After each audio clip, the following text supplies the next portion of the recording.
14 जनवरी 1761 की वह सर्द सुबह इतिहास की सबसे भारी सुबहों में से एक थी। पानीपत की धरती पर धुंध पसरी थी और दोनों सेनाएं मौन खड़ी थीं। एक ओर मराठा साम्राज्य का उत्तर भारत पर स्थायी अधिकार का सपना था, दूसरी ओर अहमद शाह अब्दाली की सामरिक महत्वाकांक्षा और अनुभव। तलवारें केवल लोहे की नहीं थीं, वे सत्ता की इच्छाओं से भी भरी हुई थीं। यह युद्ध अचानक नहीं हुआ था, इसके बीज कई वर्षों पहले बो दिए गए थे। आज हम उसी सच्चाई को खोलेंगे कि आखिर मराठे हारे क्यों। मुगल साम्राज्य अब केवल नाम का रह गया था और दिल्ली कमजोर हाथों में थी। 1761 में नादिर शाह के आक्रमण ने राजधानी की रीढ़ तोड़ दी थी। उत्तर भारत में शक्ति का एक बड़ा शून्य बन गया था। मराठे दक्षिण से उठकर धीरे धीरे मालवा और दिल्ली तक पहुंच चुके थे। वे स्वयं को भारत का रक्षक मानने लगे थे और राजनीतिक संरक्षक की भूमिका चाहते थे। उधर अफगान सीमाओं से दुर्रानी शक्ति बार बार हस्तक्षेप कर रही थी। दोनों शक्तियां एक ही ताज को अपनी मुट्ठी में लेना चाहती थीं। मराठा सेना का नेतृत्व कर रहे थे सदाशिवराव भाऊ। उनके साथ युवा उत्तराधिकारी विश्वासराव भी युद्ध भूमि में उपस्थित थे। सेना में भारी तोपखाना, प्रशिक्षित पैदल सैनिक और बड़ी संख्या में घुड़सवार थे। लेकिन उनके साथ परिवार और विशाल शिविर भी चल रहा था, जिससे गति धीमी हुई। दक्षिण से इतनी दूर तक लंबी आपूर्ति रेखा बनाए रखना कठिन था। अब्दाली ने सीधे युद्ध के बजाय पहले रसद पर प्रहार करने की योजना बनाई। यहीं से मराठाओं की स्थिति कमजोर होने लगी। राजनीतिक स्तर पर भी स्थिति उतनी मजबूत नहीं थी जितनी दिखाई देती थी। भरतपुर के शासक सूरजमल से मतभेद गहरे हो गए। राजपूत राजाओं ने खुलकर साथ नहीं दिया। सिख शक्तियां अपने क्षेत्रीय संघर्षों में व्यस्त थीं। यदि उत्तर भारत की सभी शक्तियां एकजुट हो जातीं, तो अब्दाली का टिकना कठिन होता। लेकिन आपसी अविश्वास और अहंकार ने गठबंधन को कमजोर कर दिया। मराठा सेना राजनीतिक रूप से लगभग अकेली पड़ गई। महीनों तक दोनों सेनाएं आमने सामने डटी रहीं और निर्णायक युद्ध टलता रहा। अब्दाली ने चारों ओर से घेराबंदी कर मराठाओं की आपूर्ति रोक दी। शिविर में अनाज की कमी होने लगी और पशु कमजोर पड़ने लगे। सैनिकों के चेहरों पर थकान साफ दिखाई देने लगी थी। फिर भी सम्मान और विजय की आशा उन्हें बांधे हुए थी। 14 जनवरी को अंततः निर्णायक आक्रमण का निर्णय लिया गया। यह निर्णय परिस्थितियों से मजबूर होकर लिया गया था। युद्ध की शुरुआत में मराठा तोपों ने जबरदस्त प्रभाव डाला।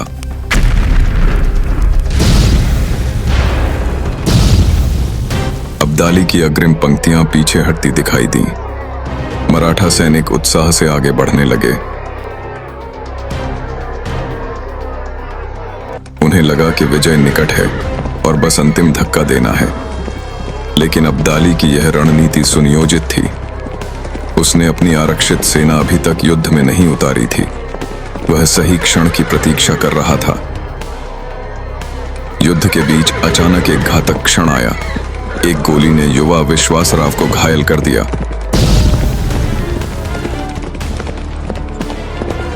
वे घोड़े से गिर पड़े और अफरा तफरी मच गई। यह खबर मराठा पंक्तियों में तेजी से फैल गई। नेतृत्व का मनोवैज्ञानिक आधार हिल गया। सैनिकों का आत्मविश्वास डगमगाने लगा। यहीं से युद्ध की दिशा बदलने लगी। अब्दाली ने तुरंत अपने तेज घुड़सवार दस्तों को आगे बढ़ाया। चारों ओर से घेरने की रणनीति अपनाई गई। ऊंटों पर लगी छोटी तोपों से लगातार हमला हुआ। मराठा सेना की पंक्तियां टूटने लगीं। भूख और थकान से जूझ रहे सैनिक अधिक देर टिक न सके। कमांड व्यवस्था बिखरती चली गई। युद्ध अब नियंत्रण से बाहर जा रहा था। मराठाओं की पारंपरिक गुरिल्ला शैली इस युद्ध में नहीं अपनाई गई। उन्होंने खुले मैदान में सीधी भिड़ंत की रणनीति चुनी। यह निर्णय उनकी सामरिक पहचान से अलग था। अब्दाली की हल्की और तेज घुड़सवार सेना के लिए यह अनुकूल स्थिति थी। युद्ध क्षेत्र का चयन भी उनके विरुद्ध गया। रणनीतिक लचीलापन कम दिखाई दिया। यहीं पर सामरिक असंतुलन स्पष्ट हो गया। लॉजिस्टिक विफलता इस हार का सबसे बड़ा कारण बनी। सैनिकों के पास पर्याप्त भोजन और चारे की कमी थी। लंबी दूरी से आपूर्ति पहुंचाना लगभग असंभव हो गया था। अब्दाली स्थानीय संसाधनों का उपयोग कर पा रहा था। मराठा शिविर में निराशा फैलने लगी थी। शारीरिक कमजोरी ने मानसिक शक्ति को भी प्रभावित किया। यह धीरे धीरे हार की जमीन तैयार कर रहा था। युद्ध दोपहर तक नरसंहार में बदल चुका था। हजारों सैनिक मैदान में गिर चुके थे। मराठा सेना का संगठन पूरी तरह बिखर गया। नेताओं की मृत्यु ने स्थिति और गंभीर कर दी।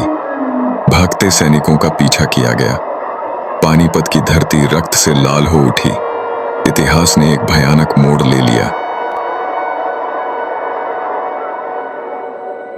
लेकिन यह हार कायरता की नहीं थी। मराठा सैनिक अंत तक डटे रहे। वे घर से हजारों कोस दूर लड़ रहे थे। उनकी महत्वाकांक्षा केवल विस्तार नहीं, स्थायित्व की थी। राजनीतिक अलगाव ने उन्हें कमजोर किया।